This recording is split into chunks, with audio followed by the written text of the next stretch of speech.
नमस्कार। मैं सुनील जामनिक।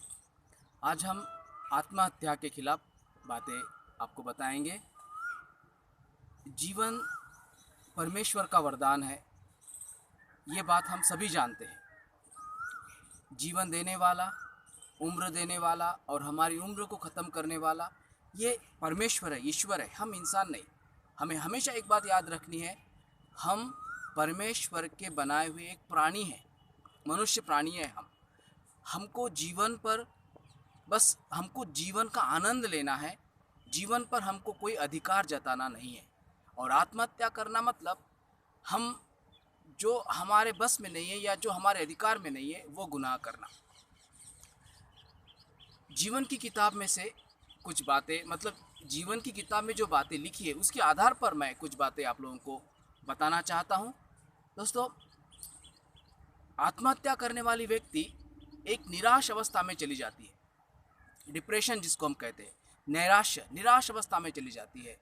और उस निराश अवस्था में जो जीवन का दुश्मन है, जो जीवन घातक शैतान जो है, वो उसके साथ बातें करता है और वो ये बताता है कि अभी तेरी ये जो तकलीफ़ें है, तेरा ये जो दर्द है, तेरे जो आंसू है, इसके लिए बस एक ही इलाज है और वो है मौत, मृत्यु। और उस निराश अवस्था में जो व्यक्ति है वो इस शैतान की वाणी को सुनते इस निराश अवस्था में चलता है और फिर एक मकाम पर आकर वो ये मान लेता है कि मेरे सारे तकलीफ़ों से छुटकारा मिलने वाली बस एक ही बात है, वो है मौत।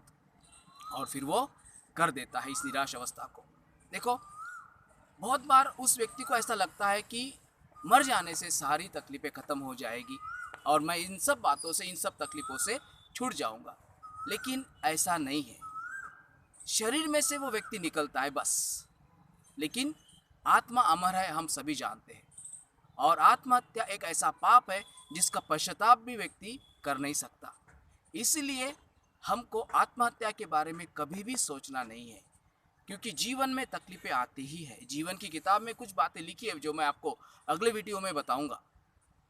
दोस्तों, निराशा को मैंने बहुत करीब से देखा, डिप्रेशन को मैंने खुद अनुभव किया है। लेकिन मैंने इस जीवन की किताब में से जीवन को, जीवनदाता को जाना है और इसीलिए उसकी कृपा से और समाज में कुछ लोगों की मदद से, उसकी कृपा ही है। लोग जब हमको मदद करते हैं तो ये परमेश्वर की कृपा ही होती है। समाज में हमको हर प्रकार की मदद मिलती है। दोस्तों, मैं खून खराबे की बात नहीं कर रहा हूँ, लेकिन समाज में जीवन को पोषक या जीवन को फायदा देने वाली बातें समाज में ही हमको मिलती है। और इसीलिए निराश अवस्था में अपने लोगों के पास आइए, अपना दिल हल्का कीजिए, अपने मन में जो है वो बातें आप बताइए।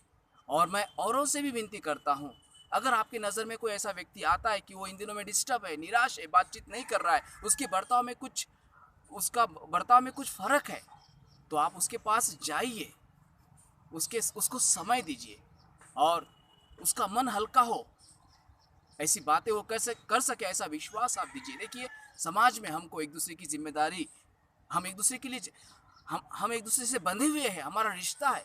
अगर हम एक दूसरे को संभाल नहीं सकते तो फिर रिश्ते की क्या बात आई, समाज की क्या बात आई। हम एक दूसरे को संभालना है। हालात देखिए कैसे, अभी हिम्मत से उठकर खड़े होने की बात है, मौत को अपनाना, ये बुजदिली हमारे जीवन में नहीं होनी चाहिए।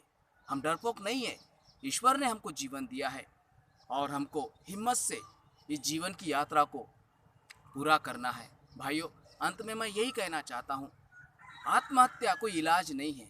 आत्महत्या एक ऐसा गुनाह है जिसकी मतलब उसको आत्महत्या क्यों कहा गया है ये हम बताएंगे। लेकिन मैं आज यही कहना चाहता हूँ कि आत्महत्या का सोच या विचार कभी भी मन में मत रखिए।